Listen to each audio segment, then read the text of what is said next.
क्यों आनंदित हो गया? उतना मर गई इसका दुख तो था, किंतु मेरे शत्रु का पता चल गया, वो कहां पर है। अब निशाना साधना बड़ा आसान था। अब क्या किया जाए? फिर उत्कच नाम का एक राक्षस था, वो उसी महल में प्रकट हुआ जहां पर कंस बैठे हुए थे, और उसने कंस को प्रणाम किया और कहा कि राजन तुम चिंता मत करो, ये काम मैं निपटा देता हूं। कंस ने कहा अब मत जाओ, 7-8 दिन के बाद जाओ। 7-8 दिन बीतने के बाद उत्कच वहां पर आ पहुंचा। इस उत्कच दिखने में कैसा था? उसका शरीर दिखाई नहीं पड़ता था, केवल उसने जो अलंकार पहने हुए थे वो अलंकार ही सिर्फ दिखाई देते थे, वो दिखाई नहीं देता था, उसे शरीर नहीं था। उसे शरीर क्यों नहीं था? पिछले जन्म में ये उत्कच गंधर्व था, बहुत सुंदर था दिखने में, और उसे अपनी सुंदरता का बड़ा अभिमान था। लोमश ऋषि के आश्रम में वो चला गया, वहां पर बाग बगीचे लगे हुए थे।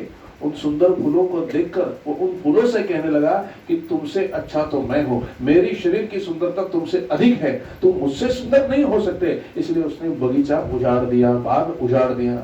जैसे ही उसने बाग उजाड़ दिया, लोमश ऋषि बाहर आए, उन्होंने देखा और कहा इतनी सुंदर देह का तुम्हें इतना अभिमान हो रहा है, जाओ देह रहित हो जाओ, श्राप दे दिया। उसी समय उसका शरीर निकल गया, शरीर छूट गया, और वो किसी को भी दिखाई नहीं देने लगा। सिर्फ उसने जो अलंकार पहने थे वो दिखाई देने लगे। उत्कच ने लोमश ऋषि के शरण में गए वो, और उनसे क्षमा याचना की कि प्रभु मेरा उद्धार कीजिए। तब लोमश ऋषि ने कहा कि आप चिंता मत करो, द्वापर युग में भगवान श्री कृष्ण के हाथों आपका उद्धार होगा और आपका शरीर आपको पुनः प्राप्त होगा। जो साधु होते हैं उनका श्राप भी वरदान जैसे ही होता है। मैया की मार कैसे होती है? प्यारी होती है, बाकी लोगों जैसी नहीं होती। मैया मारे तो गुस्सा नहीं आता ज्यादा, क्योंकि वो मार भी ऐसी प्यारी होती है, वो आपके हित के लिए होती है। बस वैसे ही साधु संतों का आशीर्वाद या श्राप भी आशीर्वाद हो जाता है, श्राप भी वरदान साबित हो जाता है। वही उत्कच धरती पर आ पहुंचा जहां पर प्रभु का जन्म का नक्षत्र आ पहुंचा था। जिस दिन, उस दिन बड़ा उत्सव हो रहा था घर में, और उनको बाहर पालने में सुलाया हुआ था।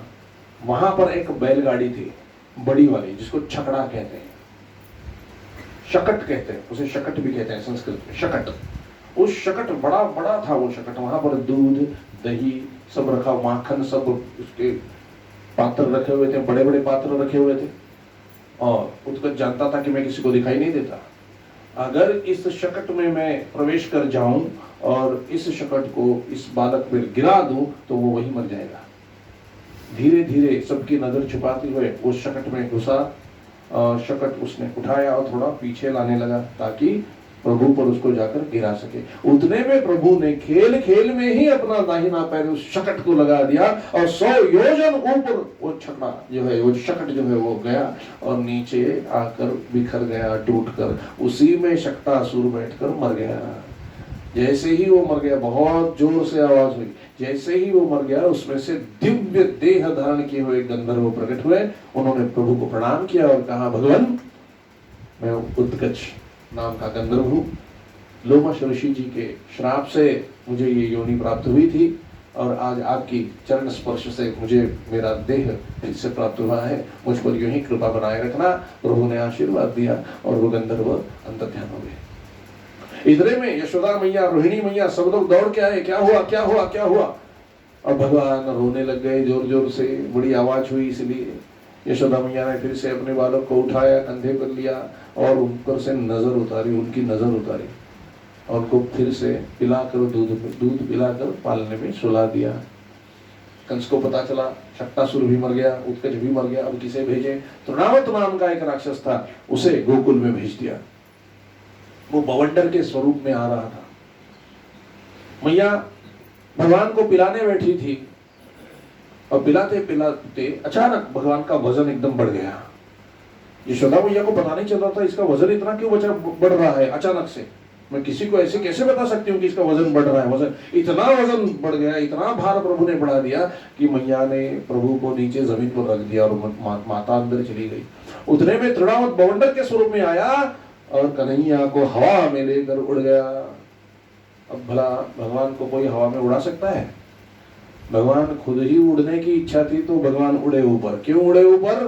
ताकि देखना चाहते थे कौन कौन से घर में मैं माखन की चोरी कर सकता हूँ, जरा ऊपर से देख लूं। नीचे से तो हर एक घर में जाके देखने की अच्छा है, ऊपर जाके देख लो कौन से घर में माखन की चोरी करनी है। तो वो तृणावत को लेकर के ऊपर उठ गए। तृणावत को लगा बच्चा मेरे हाथ में आ गया। उसी समय प्रभु ने तृणावत का गला जोर से दबा दिया और उसके प्राण हर लिए। एकदम से तृणावत भी नीचे गिर गया और प्रभु भी वहां पर नीचे आए, लेकिन उनको कुछ लगा नहीं। एकदम से सब भागे, ग्रामवासी गोकुलवासी भागे। प्रभु को फिर से मैया ने गोद में लिया और मेरे बच्चे पर ये कितने संकट आ रहे हैं ये सोचकर प्रभु की प्रार्थना करने लगी, भगवान की प्रार्थना करने लगी और बच्चे को जाकर सुला दिया। तृणावत भी मर गया। अब कंस ने सोचा लगातार अगर मैं कोई भेजते रहूंगा तो मुझ पर संशय आ जाएगा, तो इससे अभी मैं कुछ नहीं भेजता हूँ, थोड़ी देर के लिए रुक जाना ही उचित होगा। फिर भगवान की लीलाएं वहां पर गोकुल में शुरू हुई। भगवान धीरे धीरे अपने घुटनों के बल चलने लग गए। इतने में कैलाश में भगवान देवाधिदेव महादेव बैठे थे। उसी वक्त वहां पर नारायण नारायण श्रीमन नारायण नारायण नारायण नारायण नारायण श्रीमन नारायण नारायण नारायण नारायण नारायण श्रीमन नारायण नारायण नारायण। भगवान नारद महर्षि प्रकट हुए।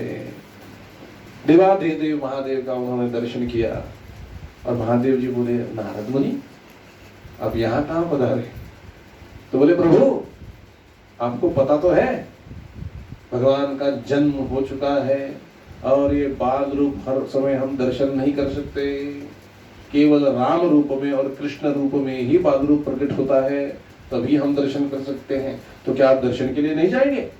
महादेव कहते हैं क्यों नहीं जाएंगे, हम तो जाएंगे दर्शन के लिए। और वैसे ही महादेव कैलाश में से उठकर खड़े हुए और दर्शन को जाने लगे। पार्वती मैया ने हाथ खींच लिया, कहाँ जा रहे हो? कहाँ जा रहा हूँ? प्रभु के दर्शन करने जा रहा हूँ। ऐसे जाओगे तो कौन सी माता अपने बालक को आपके हाथ में देगी? नाग है, त्रिशूल है, कौन देगी? भेष बदल कर जाओ प्रभु, भोलेनाथ के भोलेनाथ ही रहोगे। ये बात भी ठीक है। फिर देवाधिदेव महादेव ने अपना पूरा भेष बदला और साधु वेश धारण कर लिया। अलख निरंजन करके निकले प्रभु, गोकुल में पधारे। नंद बाबा के घर में जाकर अलख जगाने लगे, अलख निरंजन अलख निरंजन अलख निरंजन। इतने में गोलोक धाम में भगवान श्री कृष्ण मुस्कुराए और उन्होंने योग माया से कहा योग माया सावधान, देवाधिदेव महादेव मेरे दर्शन के लिए निकले हैं, जाओ उनकी मदद करो, क्योंकि वे भूले हैं अगर दर्शन नहीं हुआ तो वही तांडव करने लगेंगे और मुझे हर हाल में भक्त की हर इच्छा पूरी करनी है। वो तांडव ना करने लगे, जाओ बालक के समान है, मुझे ही संभालना पड़ता है। कोई भी अगर तपस्या करता है तो सबको वरदान बांटते फिरते हैं, फिर उसके बाद मुझे ही जाकर सब संभालना पड़ता है। पता है ना भस्मासुर को भी क्या वर दिया था, पता है ना कथा?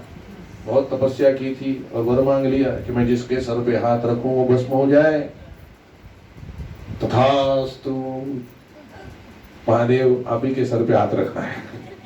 डर गए, बोले प्रभु संभालो, वरदान देते हुए नहीं संभालते। फिर मोहिनी अवतार वहां पर प्रकट हुई, उन्होंने नृत्य कर कर दिखाया और उस राक्षस से कहा कि मैं तुमसे विवाह करना चाहती हूँ। मोहित हो गया वो राक्षस।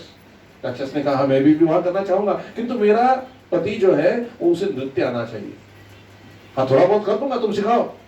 मोहिनी ने नृत्य करते हुए ऐसे वैसे हाव भाव किए और खुद के सर पे हाथ रख लिया। उसने गधे ने भी खुद के सर पे हाथ रख लिया, वही भस्म हो गया। फिर भगवान ने महादेव जी से प्रार्थना की कि महादेव मेरा सोच के वरदान दिया करो। कोई कुछ भी वरदान मांग लेता है, आप दे देते हो, मुझे सब संभालना पड़ता है। और वो आपकी आप जाने, हम तो बोले हैं जो मांगेंगे वो दे देंगे, आप ही को तो संभालना है। भगवान कहते हैं ऐसे हर एक भक्त होते हैं भगवान के, अलग अलग तरह के भक्त होते हैं। तो इसलिए कहा सावधान, तुम जाओ नहीं तो वहीं तांडव करेंगे अगर दर्शन नहीं दिया तो। महादेव के अलख निरंजन, अलख निरंजन। योग माया ने देखा कि इस वक्त गोकुल में कौन नहीं है। तो एक वहां की गोपी थी जो थोड़ी सी बूढ़ी थी, उसका नाम पूर्णमासी था। पूर्णमासी गोपिका, वो काशी में यात्रा के लिए गई थी। उसी का रूप योग माया ने धारण करके गोकुल में गई। तब तक यहाँ पर अलख निरंजन, अलख निरंजन, अलख निरंजन अलग जगा रहे थे देवाधिदेव महादेव। घर से कोई बाहर नहीं आ रहा था। उतने में से एक गोपिका जिसका घर पास ही में था, वो उस घर में गई और उन्होंने देखा महादेव जी को अलग जगाते हुए देखा। पास गई और कही बाबा आपको भिक्षा चाहिए? हाँ मुझे भिक्षा चाहिए। तो घर में शायद कोई नहीं है क्योंकि आप इतनी देर से चिल्ला रहे हो, कोई भी बाहर नहीं आ रहा।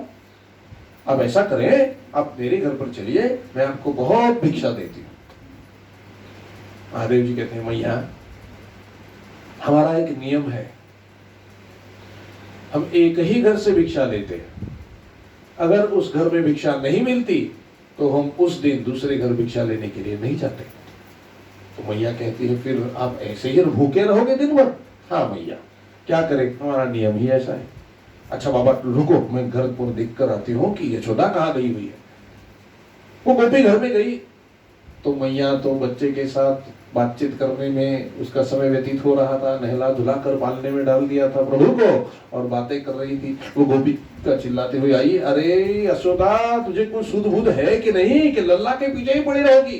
अरे एक साधु कब से तेरे दरवाजे पर भिक्षा मांगने के लिए खड़ा है, तेरा ध्यान है कि नहीं?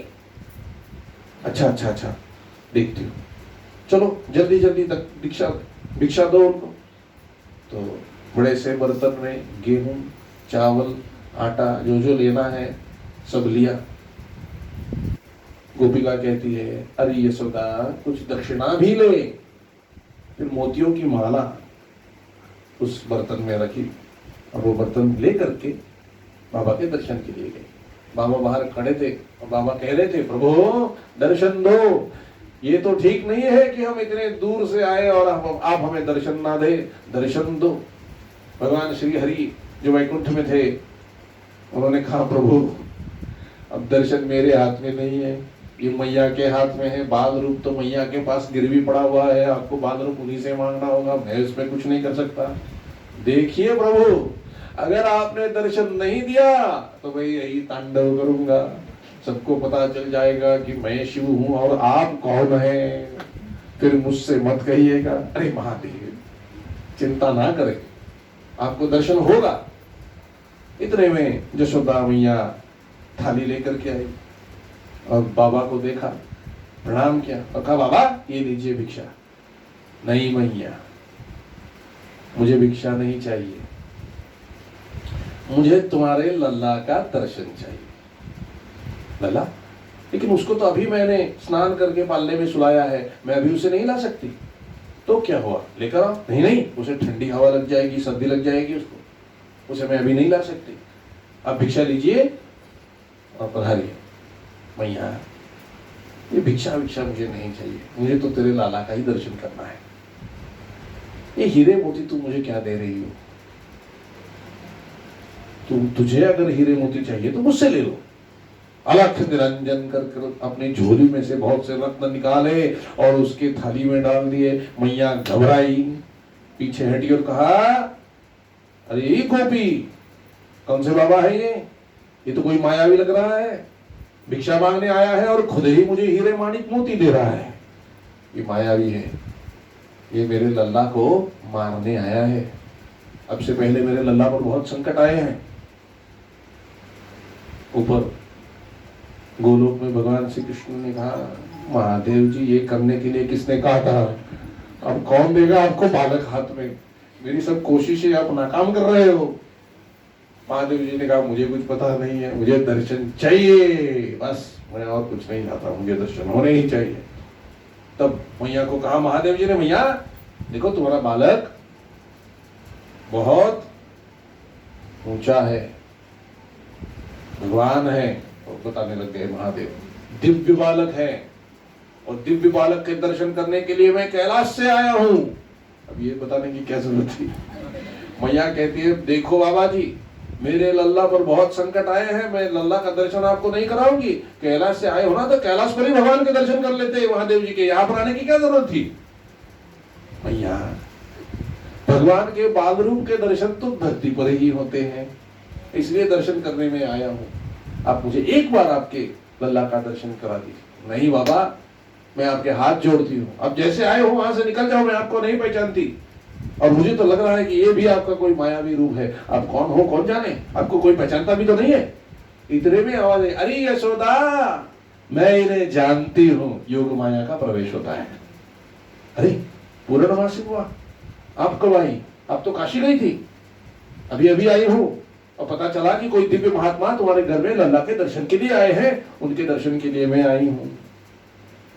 तुझे पता है गोकुल में आने से पहले मैं काशी में रहती थी, ये वही के मठाधिपति हैं, वही के साधु हैं, इन्हीं के सत्संग तो मैं करती थी, मैंने भली बात ही जानती हूँ। अरे इनका दर्शन माया के परे ले जा सकता है। बाबा जी पहले मुझे तो दर्शन करने दीजिए। माया देवी की आंखों से आंसू आने लगे, उन्होंने महादेव के चरणों में प्रणाम कर दिया। अब पूर्णमासी को प्रणाम कर रही है तो फिर यशोदा मैया ने भी प्रणाम कर दिया और यशोदा मैया को कहा, यशोदा चिंता मत कर, तुझे मुझ पर विश्वास है ना? हाँ बुआ आप पर विश्वास है, तुम विश्वास करो, ये बहुत बड़े महात्मा है, कई युगों की तपस्या करने के उपरांत भी इनके दर्शन होना इतना आसान नहीं है। जो खुद चलकर तेरे धाम में आए हैं, तुम्हारा बड़ा भाग्य है। अरे ये तो तेरे लल्ला के बाल सखा है, जाओ बेझिझक बालक को ले आओ और दर्शन कराओ। ठीक है पूर्णमासी बुआ, मैं तो बालक को लेकर आती हूँ, लेकिन मैं इनके हाथों में नहीं दूंगी, दूर से ही दर्शन करने दूंगी। हाँ हाँ तुम लेकर तो आओ। यशोदा मैया जैसे ही ऊपर गई, बालक तो झटपटा रहा था जाने के लिए, उनके बाल सखा वहां पर पहुंचे हुए थे। उसको उठाया, उनको उठाया अपनी गोद में और कहा, कौन कौन आता है तुझसे मिलने?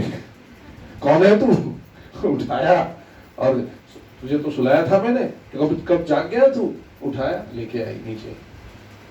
बाबा जी दर्शन कर लो।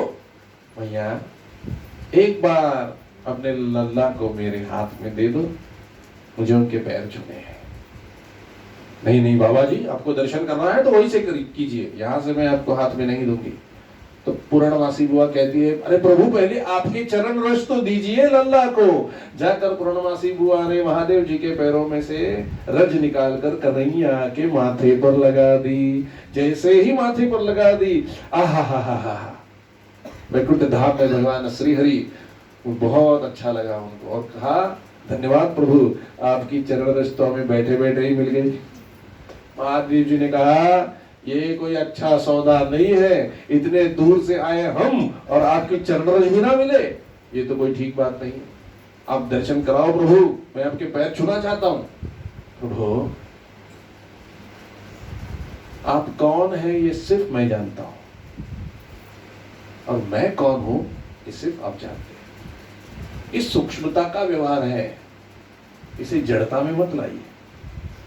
जड़ता में लाओगे तो ये जो बाकी सब लोग हैं ये इसे समझ नहीं पाएंगे, ये तो लीला है। प्रभु दर्शन तो आपको हो चुके, अब मैं और आपसे क्या कहूं। तब पूर्णमासी बुआ कहती है, प्रभु सूक्ष्म रूप से दर्शन ले लो। फिर देवाधिदेव महादेव सूक्ष्म रूप से बालक के पास गए, प्रभु के पैरों को अपने हाथ पर लिया और ऐसे ही सिर के ऊपर से बिठा दिया। वाह, हो गया काम। और फिर गाते हुए महादेव वहां से निकलने लगे। तो यशोदा मैया कहती है, बाबा आपकी भिक्षा तो ले जाइए। रख तुझी भिक्षा मत मैया, अब मुझे कुछ पाना बाकी नहीं रहा है। जो एक बार इनके दर्शन कर ले वो उसे कुछ पाना बाकी नहीं रहता। देखो एक बात मैं आपसे कहता हूं, अब बापूजी के भक्त हैं सब, ठीक है। सच्ची भक्ति का लक्षण क्या है पता है?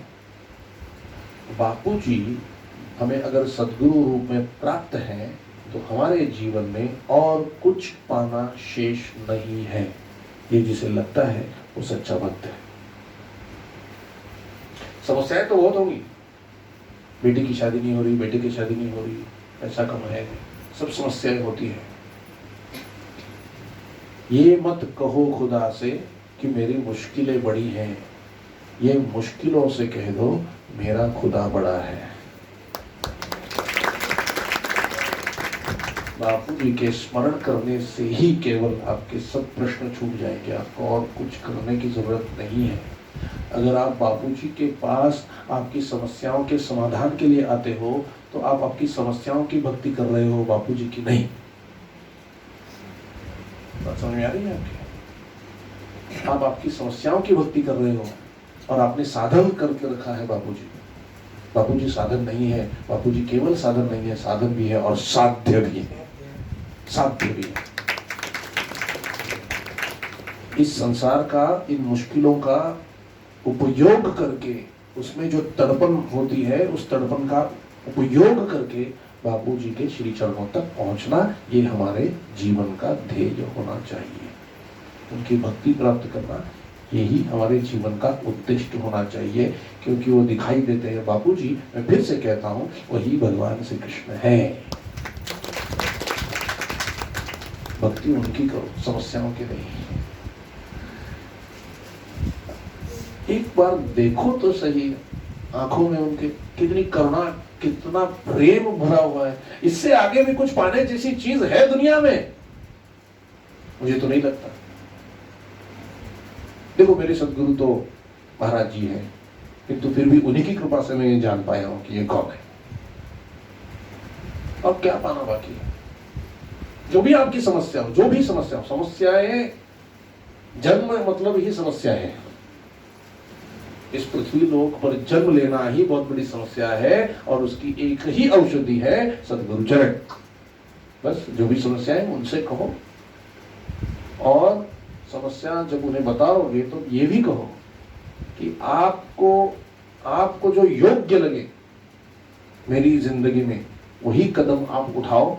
मुझसे कुछ पूछने की भी जरूरत नहीं है, ये पूरा अधिकार आपका है, मैं आपका हूं, मेरा पूरा परिवार आपका है। बापूजी मेरे हैं कहने में मैं है, बापूजी मैं आपका हूं मतलब ये शरणागति है। पहली स्टेज तो ये आएगी कि बापू मेरे हैं और मैं बापू का हूं, किंतु इससे आगे भी और एक स्टेज है। क्या है? बापूजी मैं नहीं हूं, आप ही आप हो और मैं आपका हूं। ये होना चाहिए। सतगुरु के हो जाओ, सतगुरु के हो जाओ, निहाल हो जाओगे। देवाधिदेव महादेव साधक के लक्षण है। महादेव क्या है? साधक के लक्षण है। कैसे होना चाहिए? भस्म लपेटे हुए, मतलब कोई भी चीज का संग्रह नहीं करना है, आखिर में मिट्टी में ही मिल जाओगे, ये दिखाने के लिए भस्म लगा रखा है महादेव जी ने। त्रिशूल हाथ में रखा हुआ है। सत्व रज तम तीनों प्रकार के सब आपको दुर्गुण दिखाई देंगे। सत्वगुण भी सद्गुण है दिखाई देगा, रजोगुण होगा, तमोगुण होगा, सबको साथ में लेकर चलना है। जीवन में आओगे तो हलाहल विष पीना पड़ेगा, अपमान का विष पीना पड़ेगा, दुखों का विष पीना पड़ेगा। इस विष के साथ जहरीला सांप संसार भी बांध लो गले में, कोई बात नहीं, किंतु गले में राम नाम धारण करो तो ना सर्प से कुछ होगा, ना अंदर के जहर से कुछ होगा।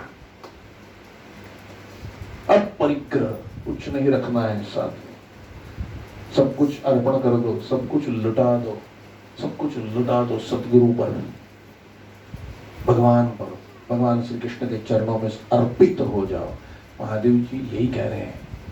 उनको भिक्षा दी, हीरे माणिक मोती दिए, वो कह रहे हैं ये पत्थर मेरे किस काम के हैं? जो लल्ला है ना वही मेरा जीवन आधार है। ये कहकर महादेव वहां से निकल गए। यही महादेव जी के दर्शन का जो वृत्तांत आता है ना, उसमें से यही सीख हमें लेनी है। हम तो पत्थर ही पूछते रहते हैं। पत्थर मतलब रुपया पैसा, और श्री कृष्ण मतलब सदगुरु। अब दोनों में से आपको क्या चाहिए सोचो।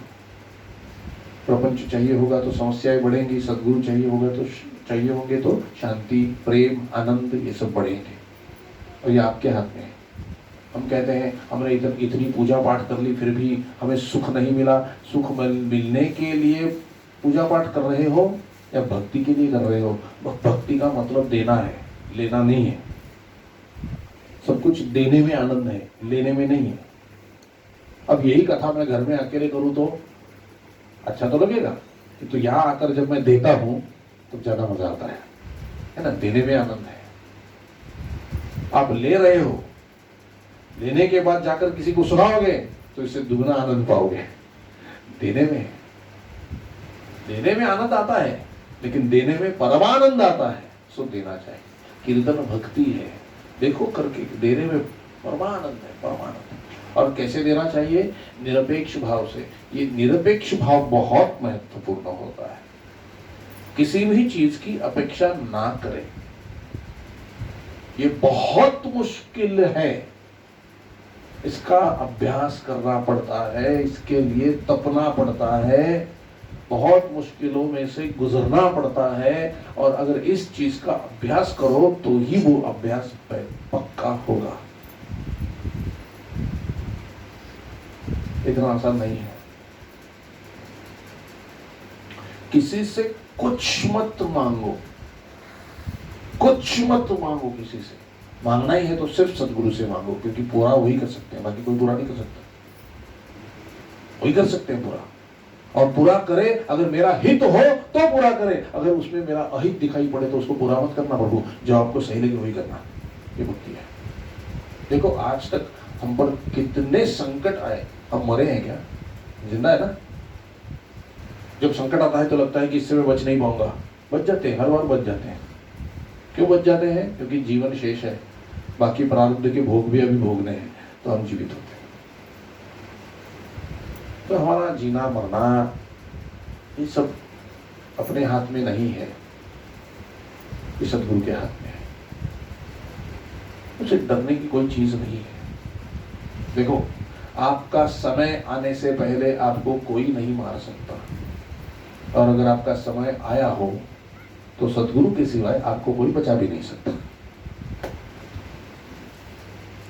हम आश्रय, केवल उनके आश्रित हो जाएं, बाकी किसी के आश्रित ना हो, ये बहुत महत्वपूर्ण चीज है। केवल उन्हीं के आश्रित रहे, बाकी किसी का आश्रय ना रखे। रुपया, पैसा, घर, गाड़ी, बंगला, राजनीतिज्ञ लोग आश्रय नहीं रखना। आपसे बेहतर और कोई नहीं जानता कि राजनीतिज्ञ लोग कैसे बर्ताव करते हैं। इनसे तो दूर ही बड़ी है, ये किसी के नहीं होते। शायद अब मैं ये बोल रहा हूं तो मैं संकट पे पड़ सकता हूं, लेकिन मुझे चिंता नहीं है, मेरे सदगुरु मेरे साथ हैं। मुझे किसी चीज की परवाह नहीं होती कभी, क्योंकि वो है साथ। अगर कुछ भोगना है तो भुगवा देंगे, रक्षा करनी है तो रक्षा कर देंगे। किसी भी हिम्मत नहीं, चाको राखे साइया मार सकेगा, बाल न बांका कर सकेगा, जो जग बैरी होए। सब सत्ता है महाराज जी, सब सत्ता है। केवल सदगुरु के आश्रित रहो, केवल सदगुरु के आश्रित रहो, बाकी कोई भी आश्रय जीवन में ना रखो। जिन जिन का आप आश्रय लोगे वही आपके पीठ में खंजर डाल देगा। अब आपके जीवन का अनुभव करो, जिससे आप ज्यादा प्यार करते हो ना, वही आपको धोखा देता है, आपके काम में नहीं आता। जहां पर आप ज्यादा अटके हुए हो ना, वहीं पे आपका काम नहीं होता। जिसका भी आप आश्रय लेते हो आपका काम नहीं होता, और उसमें उनका दोष नहीं है। क्या है बात? हम भी अपूर्ण है और वो भी अपूर्ण है। अपूर्ण का सहारा कैसे बन सकता है? 100 पागल अगर एक रूम में रख दिए जाए तो उसमें से एक सयाना पैदा नहीं हो सकता, ठीक है ना? वैसे 100 अपूर्ण चीज एक जगह पर रख दी जाए तो उससे पूर्णता पैदा नहीं हो सकती। पूर्ण तो पूर्ण है, और पूर्ण केवल श्री कृष्ण परब्रह्म और सदगुरु है। कृष्णम वंदे जगत गुरुम, है ना? वही पूर्ण है, भगवान ही सिर्फ पूर्ण है। तो आश्रय किसका होना चाहिए? केवल प्रभु का होना चाहिए, भगवान का होना चाहिए, सदगुरु का होना चाहिए। केवल सदगुरु के आश्रित रहो तो किसी भी समस्या का सामना नहीं करना पड़ेगा। और उनके आश्रित होने पर भी अगर कोई समस्या आती है तो पक्का समझ लो कि वो समस्या आपके हित के लिए है, आपके हित के लिए है। वृंदावन में एक साधु है। अब देखिए, यहाँ पर मेडिकल का ज्ञान किसे ज्यादा है मुझे पता नहीं है, लेकिन सुनो, दोनों किडनियां अगर किसी के फेल हो जाए तो वो ज्यादा से ज्यादा 3 साल तक जिंदा रह सकता है, उसके ऊपर नहीं। वृंदावन में एक बाबा है, 25 साल से उनकी दोनों किडनियां फेल हैं, फिर भी वो उनकी तबीयत बहुत अच्छी है। और उनसे पूछा जाए तो कहते हैं मुझे पता नहीं, मेरे प्रभु चाहते हैं कि मैं जिंदा रहूं, तो वो चाहते हैं तब तक मैं जिंदा हूं, मुझे किसी की परवाह नहीं। और जब वो चाहे कि अभी चलो मेरे साथ, तो उनके साथ में चला जाऊंगा। ये तो शरीर है, एक ना एक दिन तो उसका त्याग करना ही है, किंतु जब तक वो चाहते हैं मैं जिंदा रहूंगा, जब वो नहीं चाहेंगे तो उनके साथ चला जाऊंगा। ये भाव होना चाहिए पक्का, आश्रित। अनन्य चिंतयन्तो माम, अनन्य, न अन्य मतलब अनन्य। भगवद गीता क्या कहती है? अनन्य चिंतयन्तो माम ये जनाः पर्युपासते तेषां नित्याभियुक्तानां योग क्षेमं माम्यहम्। उसका योग और उसका क्षेम दोनों मैं देखता हूं किनका? जो मुझे अनन्य भक्ति से भजते हैं। अनन्य का मतलब क्या है? न अन्य, किसी और का सहारा नहीं, अनन्य, केवल सद्गुरु आश्रित, केवल प्रभु आश्रित। महादेव यही समझा रहे हैं। कैलाश से धरती पर आए हैं किस लिए? केवल प्रभु के लिए। इसलिए यशोदा माता ने जो कुछ भी बातें उनसे कही, उन बातों का उन पर कोई भी असर नहीं हुआ। क्यों नहीं हुआ? वो आए हैं किसके लिए? बस प्रभु के दर्शन के लिए। वो वही देख रहे थे। हम जिस व्यक्ति के लिए घर पर जाते हैं, उनमें वो जिनके घर पर रहते हैं, वो अगर कुछ बोल दे तो हम उस घर में दोबारा जाना नहीं चाहते। आप जा किसके लिए रहे हो? अब जा किसके लिए रहे? जिनसे आपको काम है उनके लिए जाओ। बाकी क्या बोल रहे हैं इससे आपको सरोकार नहीं होना चाहिए। कई बार ऐसे होता है कि हमारे सदगुरु जो भी है वो ऐसे के घर में रुकते हैं जो जिनकी जुबान बहुत कड़वी होती है, और फिर हमें जाने से ऐसा लगता है कि नहीं जाना चाहिए, वहां पर अपना अपमान हो जाएगा, ये हो जाएगा। आप सदगुरु के लिए जा रहे हो कि उन लोगों के लिए जा रहे हो? अगर सदगुरु के लिए जा रहे हो और आपका अपमान हो रहा है तो आपके पाप कट रहे हैं और पुण्य बढ़ रहा है। सदगुरु को मिलने के लिए जाओ, कहीं वो उन्हीं की व्यवस्था होगी। तो देखते हैं कि अरे ये साधन वाधन कुछ नहीं कर रहा है, इसके पाप कैसे कटेंगे, तो इसको गालियां खिलवाओ किसी के हाथ से। जो कोई भी जाकर गाली दे देगा तो उसके पाप कट जाएंगे सब, तो उसे और साधना करने की जरूरत नहीं होगी। ये बात ध्यान रखो। जो कुछ भी हमारे जीवन में घटित होता है ना, सदगुरु हमारे हित के लिए ही उसका उपयोग करते हैं। वो सब में हमारा हित है, उनकी मर्जी, उनकी मर्जी, उनकी मर्जी। राम इच्छा, एक कथा कहूं बीच में, राम करता राम इच्छा। एक आदमी था एक गांव में, एक घटी हुई घटना है ना, उसको हमेशा आदत थी, एक ही बात उसके मुख में रहती थी, प्रभु की इच्छा, राम जी की इच्छा, राम जी की इच्छा, राम जी की इच्छा, ऐसे ही हमेशा कहते रहते थे वो। तो उसका नाम राम बोला पड़ गया था कि यहाँ पर राम बोला नाम का एक आदमी है जो हमेशा अपने मुख से यही कहता है, राम जी की इच्छा, राम जी की इच्छा, राम जी की इच्छा।